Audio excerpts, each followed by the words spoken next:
Hey guys, welcome to Alex Goes Coconuts. So today I wanted to give you some tips and tricks for Mickey's Not So Scary Halloween Party.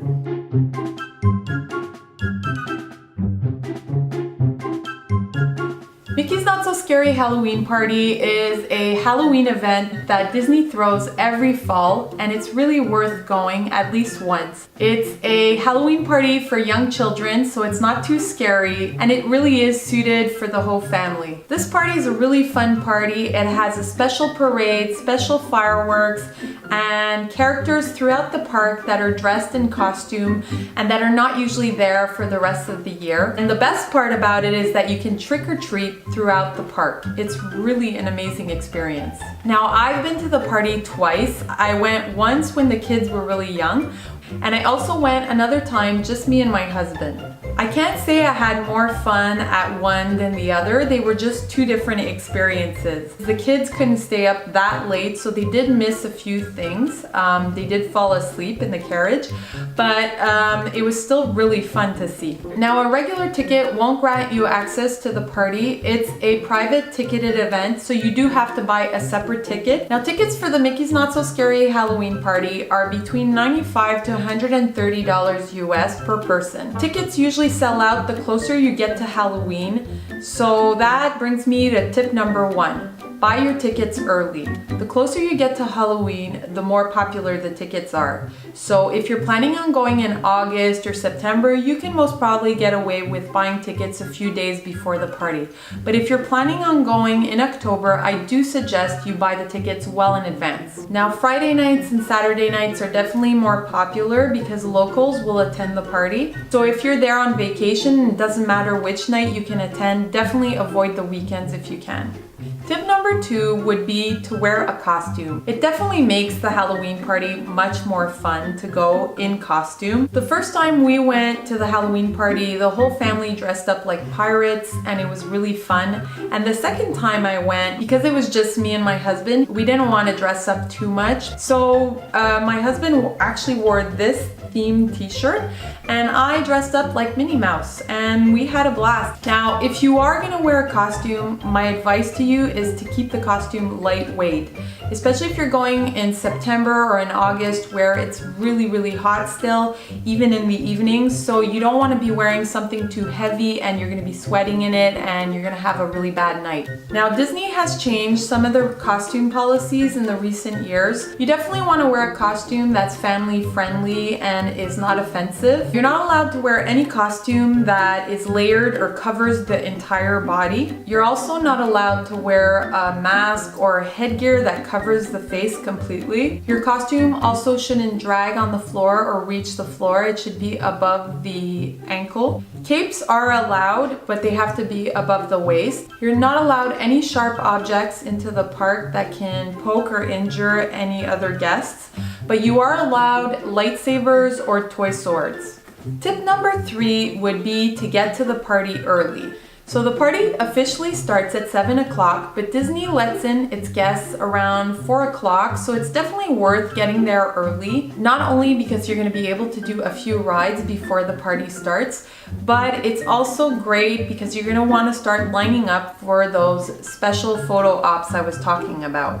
So tip number 4 would definitely be to visit the most in-demand characters way early. The biggest draws of the night are those meet and greets that are not there throughout the year. With waits as long as 3 hours, you better have a plan of which characters you do want to visit and take pictures with. So if you do want to meet like Jack and Sally, I would recommend as soon as you get into the park to start lining up for those characters. Now, there's special photo ops throughout the park too, so if you do have Disney's Photo Pass, you can use that and get some pretty cool pictures throughout the park with some ghosts or some special characters that are not usually in regular Disney pictures. Tip number 5 is to not waste too much time on rides. So the first time we went to the party, we did a lot of rides with the kids, and we actually missed out on some of the events throughout the party, and I really regretted doing that. Really, you're there to trick or treat and participate in the party activities, not necessarily ride all the rides. Now, most attractions do stay open during the party. There are a few that close down, but the most popular ones will remain open. Now, my favorite attraction during the Mickey's Not So Scary Halloween party is definitely the Haunted Mansion.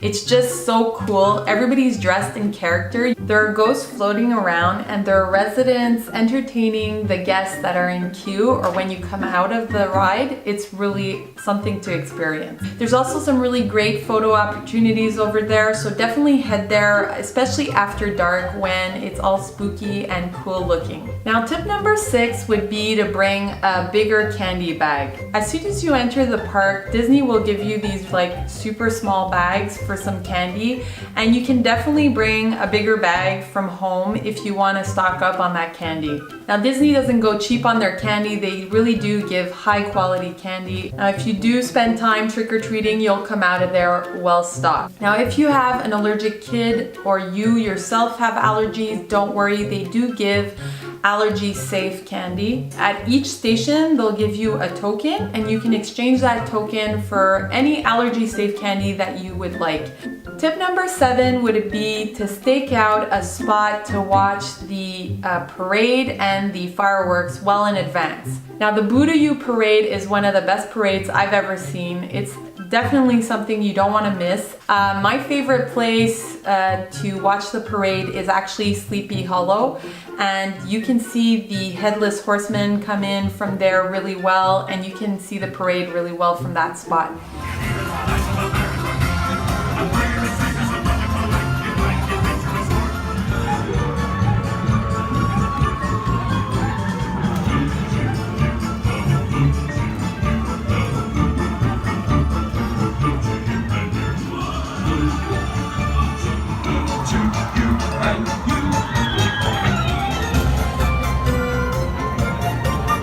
Fireworks, you're gonna want somewhere in the middle, not too far back and not too close to the castles. So really like in the middle between that circular plaza.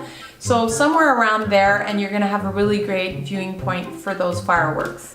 Tip number 8 would be not to forget the dance parties and the Hocus Pocus Villain Spectacular. Now, you can dance the night away with some of your favorite characters. I think there's a dance party in Tomorrowland with the Incredibles and with Monsters Inc. characters. And I think there's also another dance party in Frontierland where you can dance with Jessie and, you know, the characters from Toy Story. The Hocus Pocus Villain Spectacular is really fun too. If you're a fan of Disney villains, you'll definitely not want to miss that one. So you'll have the Three Witches from Hocus Pocus and Oogie Boogie and some of the other great villains from Disney, and they throw on a really cool show right on the stage of the castle. The Hocus Pocus Villain Spectacular plays 3 times in one evening, usually at 8 o'clock, at 10 o'clock, and at midnight just before the park closes. So you'll have 3 chances to see the show. Okay guys, so those are all my tips and tricks for the Halloween party. I hope you have a great time if you do end up attending. Let me know in the comments below if you like this video and if you'd like to see more Walt Disney World tips like this one.